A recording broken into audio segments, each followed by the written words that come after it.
ئەوانەی کە چاوساغ و پێشڕەوی سوپای بەعس بوون بۆ ئەنفال هەر ئەمڕۆ لە ناوبەرگ و قاڵبێکی دیکەدا چاوساغ و پێشڕەویە و دەنگانن کە لە ناو حکوومەتی فیدراڵیدا دەیانەوێت خەڵکی هەرێمی کوردستان برسی بکەن. بۆیە جاش هەر جاشە بەڵام سەردەمەکەی گۆڕاوە. وە جاش هەر جاشە بەڵام سەردەمەکەی گۆڕاوە.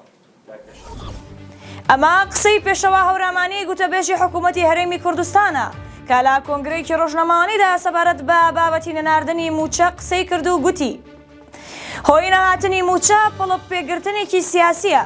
ئەمە برسیکردنی خەڵکی هەرێمی کوردستانە ئەگەرنا هیچ پاساوێکی دیکە لەبەردەست نییە کە موچەی خەڵکی هەرێمی کوردستانیان بڕی بێ. پێشەوا هەورامانی زیاتر لە سەر بابەتەکە وەستاوەتەوە گوتوویەتی ئەوەی حکوومەتی فیدراڵی دەیکات پێچەوانەی دەستوری عێراقی و دادگای فیدراڵیە، چونکە دادگای فیدراڵی بڕیاریدا کە نابێت موچە تێکەڵ بە سیاست بکرێت. وتەبێژی حکوومەتی هەرێم ئەوەشی ئاشکرا کرد کە حکوومەتی هەرێمی کوردستان تەواوی داواکاریەکانی بەغدای جێبەجێ کردووە و هیچ کارێک نەماوە نەیکات.